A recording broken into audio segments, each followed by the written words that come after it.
mpaka wa mwanadamu ni fursa kwa Mungu. Tunapokuwa dhaifu, tunakuwa wenye kumtegemea Mungu kabisa. Kisha nguvu za Mungu zinatuwezesha kushinda magumu yote. Paulo aliliweka hili namna hii: kwa hiyo napendezwa na udhaifu na ufidhuli na misiba na adha na shida kwa ajili ya Kristo, maana ninapo dhaifu ndipo nilipo na nguvu. Lengo la Mungu kuachilia mapito magumu, dhiki, majaribu kwa mwanadamu anapokuwa ameyaruhusu, lengo lake amdhili, amnyenyekeze utu wake wa nje, ili ndani uweze kupata nafasi ya kuona nuru ya Mungu.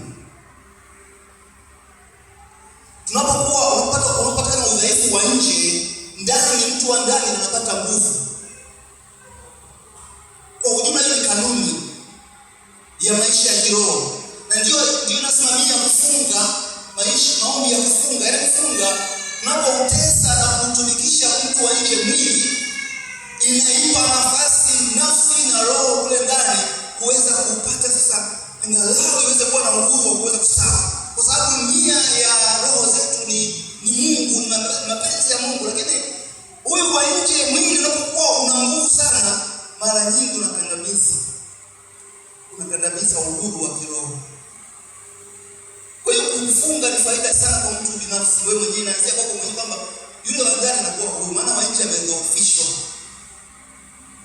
Sio hakumbadilisha Mungu, hakubadilisha kanuni za Mungu na mfumo wake, lakini tunakubadilisha wewe na mimi, unakuwa kwenye nafasi ya wazi zaidi kiroho kuweza kuabudu na kumuelewa Mungu wako, na ushirika wa Mungu unakuwa ni rahisi zaidi unapokuwa amedhoofika mtu wa nje. Ndio lengo la hii vita ambayo Israeli walipata siku ile Samaria, ili angalau kule rohoni akili zao ziweze kurudi, waweze kuzinduka.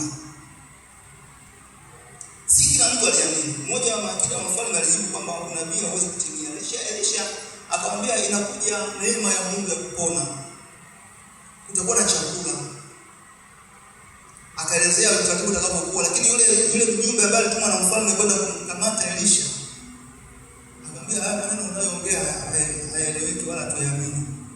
Akamwambia, ni wewe ambaye utakula chakula, wenzako watakula chakula. Sasa ilitokeaje wapendwa?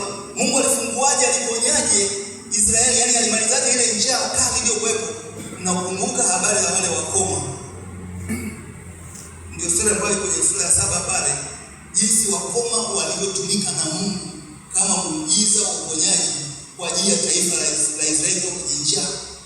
Alipomaliza Mungu jaribu lile, maana Mungu wetu Mungu ambaye ana mlango wa kutokea katika kila jaribu, ameahidi hivyo kwamba hata mmachia mtoto wa Mungu jaribu ambalo litadumu, hapana, akaweka mlango wa kutokea.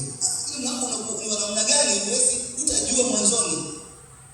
Hawakujua hata wao kwamba itakuwa, lakini hapa wakoma ambao kule ndani Israeli wamezungukwa na wale maadui, na kuna ukuta wa ile umezunguka ile nchi, mji wa Yerusalemu. Nje wakoma walikuwa wanatengwa, wako nje huko, wala hata kulindwa walikuwa wapigi. Sasa wako macho kujifia huko, wale ndio leo tumike kuponya.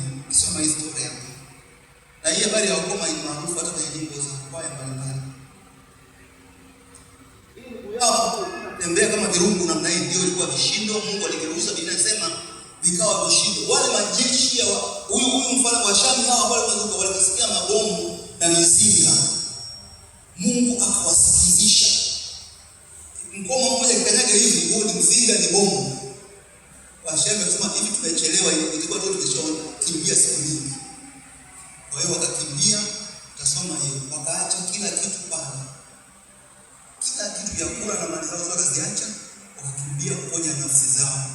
Mungu akiwa amewasikizisha vishindo vya kuzinga na magari ya farasi, kama jeshi kubwa linakuja kuwashambulia Washamu. Wakati mfalme wa watu hata ajala siku 3 huko ndani, watu wanachoka wamekonda, wakoma wako hapo, watu wanakula nyama za watu. Mungu akaamua kuingilia. Baba yetu Mungu, jamani, ana uwezo wa kufanya lolote. Na katika shida inapokuwa imetokea, tunaweza kuwaza kama sasa itakuwaje, maswali yanakuwa mengi pale, mawazo yatakuwaje, lakini Mungu anajuaga atakavyofanya. Bwana asifiwe. Huwa anajuaga yeye atakapofanya.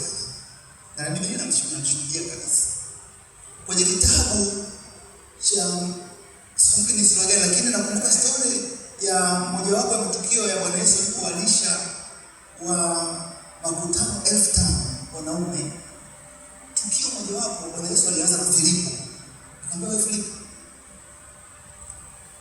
wa chakula cha hawa, kama chakula mwalishe watu hawa. Hawezi kwenda sikubali mimi waende waanze kuondoka kutafuta madukani huko vijijini.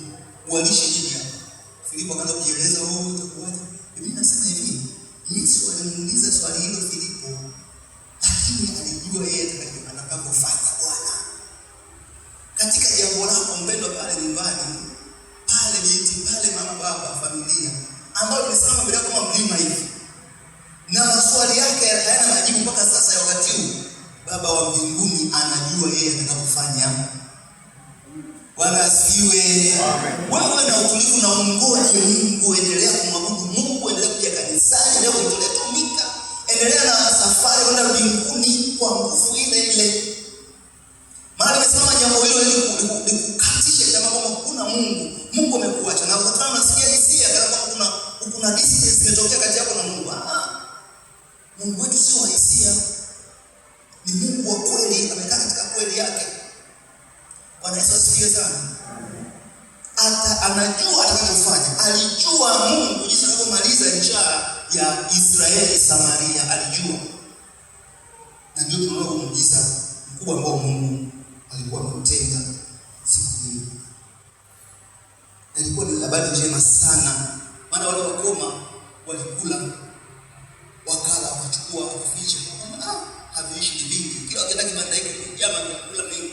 Basi wakawa ni wajumbe wazuri, wakaenda kupeleka habari njema kwa wenzao, taifa, viongozi, na nao wakaenda wakachukua, basi nchi kama imefunguka. Na kweli yule bwana aliyempinga mtumishi wa Mungu Elisha alikufa siku ile, kwa sababu watu kwa njaa kali waligombania sana kile chakula, hata hakuwa na utaratibu tena. Na yule bwana alipewa kazi ya kugawa chakula yeye, wakamkanya nini? Hakumwamini mtumishi wa Mungu, hakuamini neno la mtumishi wa Mungu. Mbaya kumdhauti mtumishi wa Mungu ni mbaya, anaweza kuacha salama. Bwana Yesu asifiwe. Mtumishi wa Mungu ana neno la Mungu, na neno la Mungu limetoka, ndivyo lilivyo hivyo. Tumchukue Mungu kwa neno lake bila kujali na likoje, majisi vipi. Lilivyosema ndivyo linamaanisha.